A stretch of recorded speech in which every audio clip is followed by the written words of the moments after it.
District. I will be reading passages from a book located in our SCPS libraries and may be inappropriate for all listeners, should parents wish for children not to overhear. But first, I want to address Mrs. Cole's slanderous comments at the last school board meeting. Mrs. Cole and I have never had a conversation concerning the books, and her deflection for her failure to protect the very children she says she's here to serve from sexually explicit materials located in our schools is not my political grandstanding.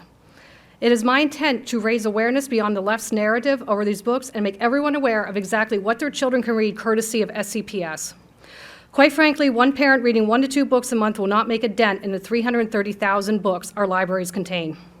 However, since your comments, parents have become more involved with 7 challenges initiated by one parent, and as I am the one who read the books, I finished the 7 challenges last Monday and another one early this morning. Before any more slanderous statements are made, I will be happy to forward you the emails for the challenges and the screenshots of one of the books that I previously spoke to, which was removed without a challenge.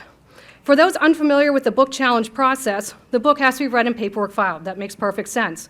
But the school gets 15 school days to convene a panel and make a determination.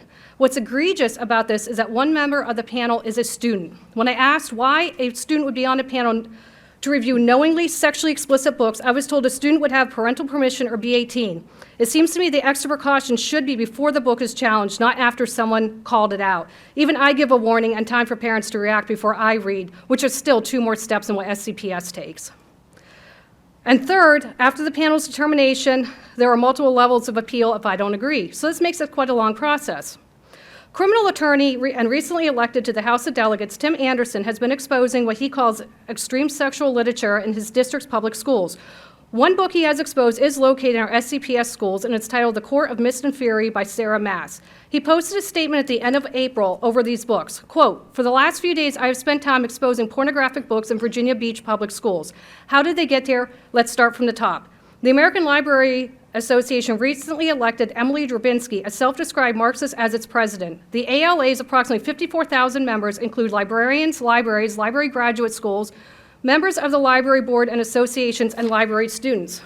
When your school librarian lets pornography in your kids' schools, the association is where the evil comes from. Is your school librarian a member of the ALA? If so, I bet extreme pornographic books are in your school libraries. We must sue, we must fight back. The Corps of Education has run and openly electing Marxist leaders to run organizations expose what we have already known, that there is a fundamental communist undertone to all of this. Exposing straight, gay, and trans children to extreme sexual conduct is wrong. We must fight that at every turn. The book I've chosen, however, to review tonight is Beloved by Toni Morrison, and it is located in all 5 of our SCPS high schools. The movie itself was rated R for sex, nudity, language, alcohol, and violence, and that rating was without the bestiality passages. Page 12 and 13, there are 3 such passages. The first one, the 5 sweet home men looked at the new girl and decided to let her be. They were young and so sick with the absence of women they had taken to calves. A second passage, all in their early 20s, minus women, fucking cows, dreaming of rape, thrashing on pallets, rubbing their thighs, and waiting for the new girl. And a third passage, she waited a year and the sweet home men abused cows while they waited for her. On page 19, we have a sexual assault. After I left you, those boys came here and they took my milk. That's what they came here for. They held me down and took it. Page 24, another bestiality passage. Overwhelmed as much by the downright lack of finding her house and her in it as by the certainty of giving her his sex, Paul D. dropped 25 years from recent memory. A stair-step before him was baby Suggs' replacement, the new girl they dreamed of at night and fucked cows for at dawn. There's another wonderful passage. I want you to touch me on the inside part and call me my name. Beloved dropped her skirts as she spoke and looked at him with empty eyes. I want you to touch me on the inside part and you have to call me my name. And the final passage.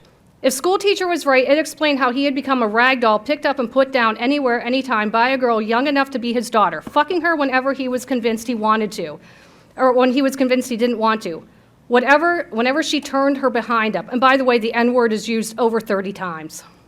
So far, I have spoken about 8 books, and I have approximately 200 more on my radar to review. Each book challenge, I send the passages to the Attorney General's office as well as our elected officials in Richmond.